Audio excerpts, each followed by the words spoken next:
Welcome everyone! In this video, we are in the Great League, showcasing some more fun battles featuring Venusaur! Venusaur on team number 3 from my top 3 best teams for Noctowl in the Great League. Venusaur will generally be serving as the safe swap on this team, but there are some circumstances where it is better suited as the closer. And we all know by now, you give Venusaur a shield advantage, it can sweep a game like you wouldn't believe. And also on this team, we've got Registeel in the back. There are so many flyers running rampant in the Great League. Registeel handles them beautifully. Has solid neutral play against just about everything else in between. Registeel's an amazing backbone to just about any Great League team, especially in this current flying heavy meta. And also on this team, as mentioned, Noctowl on the lead. Noctowl is meant to pick up the very strong Trevenant leads, which are becoming more and more prominent, as well as the Metacham leads. And guys, I've been seeing a lot of Sableye leads as well. Noctowl handles them all beautifully. And we do have a couple of bonus battles before we dive into the featured set of the video. And we're met with a Sableye. Oh, you love to see it if you're running Noctowl.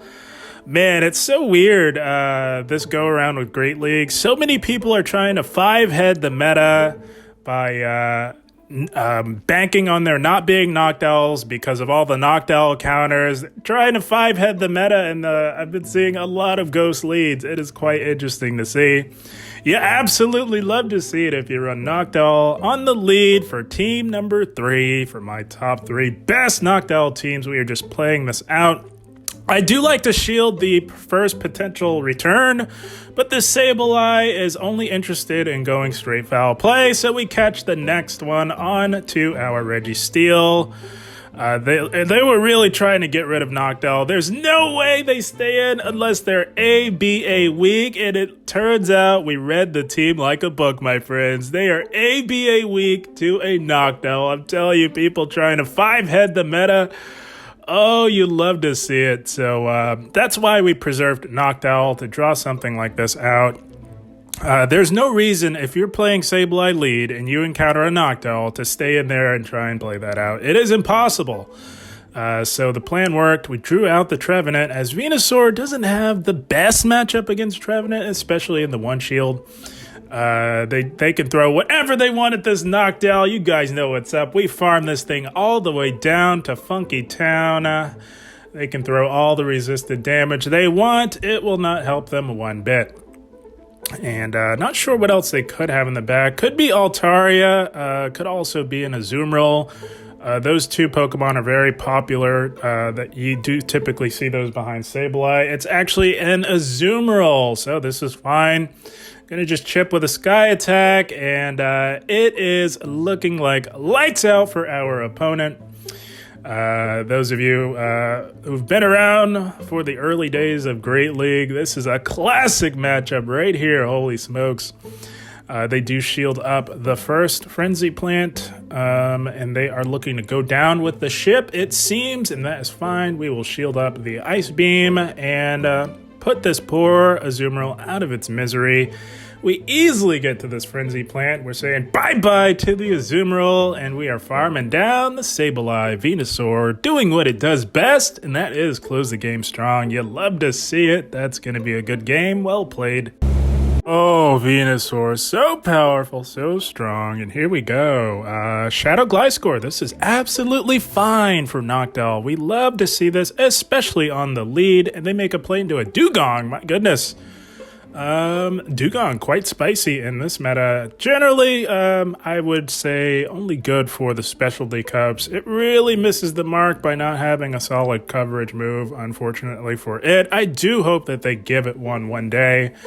But we had just the answer to this Dugong. Guys, we had our large tin can man just lurking in the back, waiting for something like this. And Yeah, we no shield everything. They can go Water Pulse. They can go Icy Wind. It does not matter. But we will have to throw a move. Dugong, far too bulky to farm down from this range.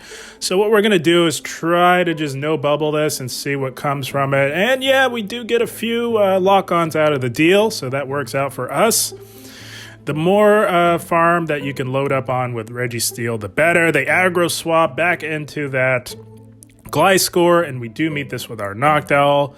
Noctowl is the correct alignment because it's a fairly neutral matchup. They can only go straight Night Slash, as their big nuke move with Stab, of course, is double resisted. And Noctowl, quite bulky. We just outbulk this thing, especially in its shadow form. It's quite squishy in its shadow form in the Great League format. But these Night Slashes do add up. Not sure what else they could have in the back, but they are fighting us super hard here. Gonna go for another Sky Attack and see what they want to do. And they do shield, so what the heck? Holy smokes, what do they have in the back? They are fighting us tooth and nail, but we are not gonna allow that to happen. We know that we can easily take out this Gliscor. And we are going to go for the next Sky Attack here. I don't think that it'll quite KO it. It'll hang on by a thread, and it does. And they aggro swap into a Ferrothorn. Super spicy team here. My goodness, what a spicy team. But this is fine. Venusaur can do quite all right here, especially if they're running Thunder.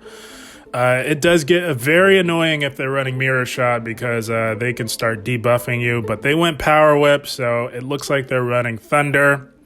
And it is quite tedious, guys. It is a tedious matchup, and this is because both of our charge moves are double resisted, but that's just the power of Venusaur, guys. Even double resisted damage begins to add up. Frenzy Plant absolutely busted, and they are slowly but surely chipping away. Holy smokes, what a tedious matchup here. My goodness, they are fighting us super hard. But it is okay. We kind of have to stay in here to secure the victory. So we're just gonna keep going for these Frenzy Plants. And like I said, they do slowly add up, but they catch. They're trying their very best. It's not gonna help them. They can catch all they want. We're just gonna throw Noctowl in here to force them to throw, and we do. And we know that we are just one Vine Web off from the next Frenzy Plant. And that'll be nighty-night. Sleep tight for this very feisty Ferrothorn here in front of us. We get to it, and we are saying bye-bye to the very annoying Ferrothorn. You love to see it. Venusaur sweeping up yet again. So powerful. That's going to be a good game. Well played. Oh, had a lot of fun with those bonus battles, but we now move into the featured set of the video, and here we go. This is why team number 3 was built, guys. We've got the Basti, Shadow Vic team here. So what you want to do, just like what we did there, guys, if you see that Basti lead, you go immediately into Venusaur. They will generally be quite slow to react because they're not generally expecting a Venusaur, and they do meet us with the Shadow Vic. Either one is fine because they're is almost assuredly a Medicham in the back. So that's why you have to shield if they meet you with the Vic. You shield no matter what because you will take out the Shadow Vic eventually, and they do decide to take the shield advantage. And we leave this mid-game matchup with enough health to really put in some work. And they do come in with the Basti, so it's very key to throw with optimal timing here. You throw 7. If you're running a 2-turn fast move and your opponent's running a 3-turn, you'll always want to throw on one of your moves, 4 or 7. We're going to go for the 4 here and go for yet another Frenzy Plant. So the Basti will generally get really comfortable and just tank these hard-hitting Frenzy Plants, and before they know it, they're down into the red. Venusaur, that is the power of Venusaur. Holy smokes, took out a Shadow Vic and just about took out a Bastiodon. You'd love to see it. We throw Reggie in here because we know there's a Medi in the back, most likely running Power Up Punch. That's the way people are going these days with this particular team. And just so that you know, in case you guys are unaware and you do encounter this team, the Shadow Vic will almost assuredly be running Leaf Tornado, which we did see, as well as the Sludge Bomb again, which is why you have to shield. And yeah, this Medi's just going straight Power Up Punch. This is why you do not want to be running Power Up Punch in this meta, guys. You have to be versatile with your Medi. They shield, and this is fine. We will shield up the third power-up punch, as that one is going to do the most damage to us. And we will look to get to back-to-back or just about back-to-back. Going to throw here. And I do presume they will shield as they are looking to go down with the ship. That is absolutely fine. And they catch. That is fine. This will provide just enough chip damage for our Reggie to farm the Bastiodon down. You love to see it. Nothing pleases me more than to absolutely clap this team. It is everywhere, or it has been everywhere. And this is exactly why I built team number 3, to have amazing play up against this team right here. We farm that Basti down. We get to this, almost said flash cannon, zap cannon, and we take out the Medi. That is how you beat the Basti Shadow Vic Metachamp team. You love to see it. Good game, well played. Oh, so you can grin ear to ear when you see those Basti leads. But here we go. This is the one Achilles heel to running the Noctowl lead variation of this team, guys. If you run Noctowl on the lead, you become ABA weak to ice. And that is unfortunate, but you got to kind of play your odds in your elo. If you're seeing a lot of ice, just go to the conventional method, which is Registeel on the lead with Noctowl and Venu in the back, and that'll clear up your ABA problem. So we took a gamble trying to just get ahead of all of the Ghost and Medi leads, and it came back to bite us. We got the one ice type in this meta. But we only saw a couple. We did see a Powder Snow A9 as well. And they do have a Sableye in the back. They generally will have either an Azumarill, but the modern version of this classic team is to have Lantern in the back now. The Lantern has now replaced the Azumarill classic version of the Abomasnow Sableye team. So not sure. They could still be rolling with the classic version. We don't know just yet. But we do take out that Sableye. We wanted to have enough energy to threaten this Abomasnow that will almost assuredly come back in. And we do have the move. Going to go for it here and likely grab the final shield. And if we do, we're bailing back in the Reggie because we're reading that there is some sort of water type in the back. That you have to have that in the back to cover the glaring weakness of fire. And it is the new modern Lantern variation of this team. So I'm going to go for the Zap Cannon. We do have the energy lead, but they do have the health advantage, which is not helping us in the slightest. Ideally, I think we would want to maybe undercharge, but they do, of course, go for the Thunderbolt. Shields are down. That is the correct play. And we are still in the yellow, but they will make it to another move. So that's why I chose to just take it out. And it doesn't quite KO, which is unfortunate. And they do make it to another move. Really needed that to KO, guys. Really needed that to KO, I'm telling you. So we try to snipe to get ahead on energy, trying to pull this out, but we just fall short, not able to get to the move in time. The Abomasnow, far too spammy, but guys, we made this super close, and they will get to another move here. Tried to make it as close as possible, and that's the power of this team here, but again, guys, we took a gamble, did not pay off for us, made it close. Good game, well played. So yeah, guys, if you try this team and you see a lot of ice in your elo, just bump Reggie up to the lead, and you'll do just fine. But here we go. Chestnut lead, fresh off of its community day. You love to see that as Noctowl, and they make a play into a Mew. So we are staying in here a bit long because Mew is a mixed bag of charge move potential, guys. That's what I always say about it. It could really be running anything, so getting some chip or shield advantage could be quite nice. But we do make the play into Reggie. And just shield out of caution. Again, you never know what Mew is running. It could run Flame Charge. That is a very common move, but they go straight for the Wild Charge. So we're confident that they may not be running the Flame Charge. That is just another Wild Charge, and we tank that no problem. Gonna go for the Zap Cannon here. This would KO for sure. They have doubled or quadruple debuffed themselves at this point, and we did get the attack drop. Lucky for us, we never get that. That's probably the first and only one that we'll get for a while.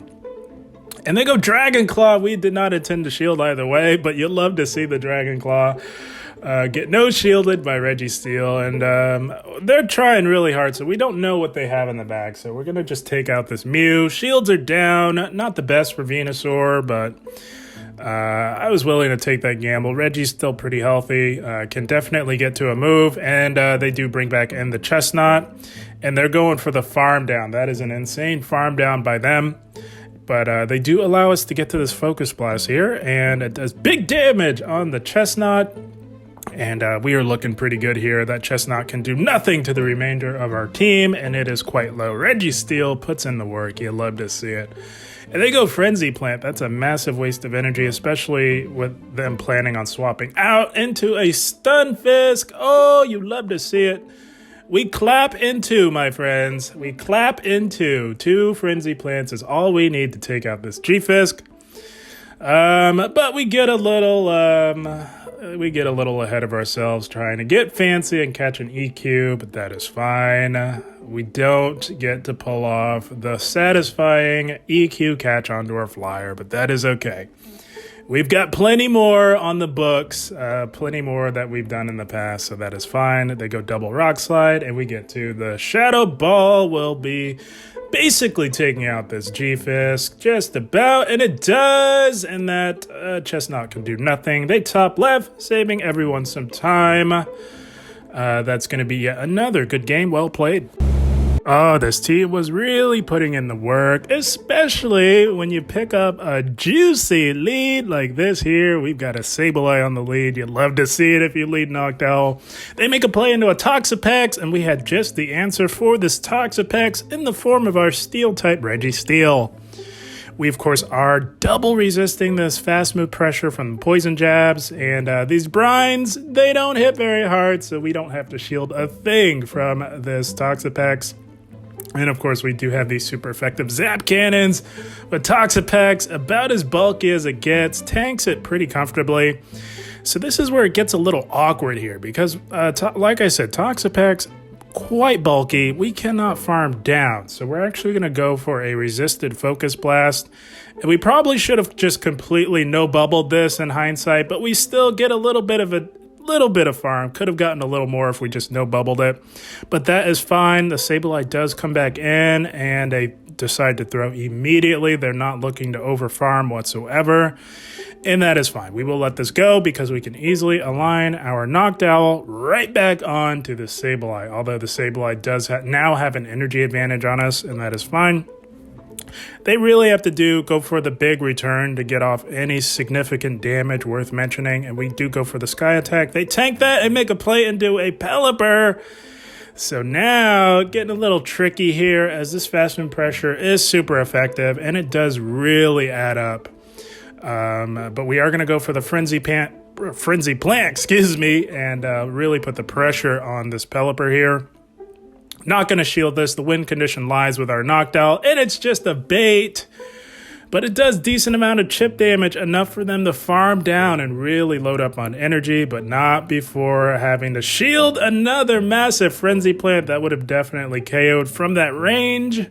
And now it is all up to Noctowl, up 2 shields. Gonna have to shield one of these big moves that are undoubtedly coming our way. It's either we shield the Hurricane or the return. We elect to shield the Hurricane. They did bait us first, and now they finally go for it, but that is fine. They are energy dry, which means that we can overload a little bit and go for the Sky Attack here. Holy smokes, Noctowl putting in the work. We say bye-bye to the Pelipper, and now it is smooth sailing. We tank one of whatever the Sableye will throw, but it does not matter because they're not making it to a move. We're saying bye-bye yet again to the Sableye. Noctowl coming in clutch, sweeping the endgame in dominant fashion. You love to see it. Good game, well played. My goodness, guys, I could not believe how many Ghost-type leads people are utilizing in this meta. Here we go again, another Sableye lead. This is not the same team, guys. It was absolutely insane, but you'll love to see it if you're running this team. They make a play into a Noctowl this time, and we had just the perfect answer yet again in the form of Registeel. They need 3 Shadow Balls to KO, and it is not going to happen. The way I like to play this is go for that big Zap Cannon. They usually cut the losses and let it go, although I did have one put up a fight. In a different battle, but this one is playing it conventionally. They usually let it go, and that leaves you just enough health to lock on down and absolutely load up on energy. Even if they went Sky Attack there, it would not have KO'd. They need 3 Shadow Balls to KO, and that worked out beautifully. We got the big Zap Cannon to put the pressure on the Sableye. They let it go. This seems to be a thoroughly excelled Sableye. Shouts to them for that. They do farm us all the way down, and they've got a G-Fisk in the back, so we've got our Venusaur for this G-Fisk. And like I said, guys, we clap into. That means we take this thing out. 2 Frenzy Plants is all we need, but shields are up, and they are beginning to shield now. Decided to call a bait here, but I knew that even if it was EQ, our Venusaur here is decently ranked. We do tank that, but if you've got Hatch or Raid IVs on your Venusaur, you will not survive with this much health. They will be able to mudshot you down, but we've got a decent PvP Venusaur, so they cannot mudshot us down. Just going to get to the back-to-back frenzies here. And go for Frenzy Plant number 2. They shield, and we go for Frenzy Plant number 3. Actually, this G-Fisk looks to be quite thick. It will not quite KO, but we do get a couple of Vine Whips in, and we did get through a Wing Attack. Our Noctowl has a decent attack weight on it, so that wing attack will KO, and it is just about lights out for that poor little Sableye, as they do promptly top left. And that is the team, my friends. Powerful team for team number 3. From my top 3 best teams for Noctowl in the Great League. Had a lot of fun with it. Pretty strong. I built it to be able to withstand the Bastiodon, Shadowvic, Medi line. But mostly to counter the Ghost and Medi leads. And as you can see in this video, it did that quite well and then some. But guys, I had a blast. I hope you all enjoyed. As always, I thank you for watching, and keep up the grind. Thank you, guys.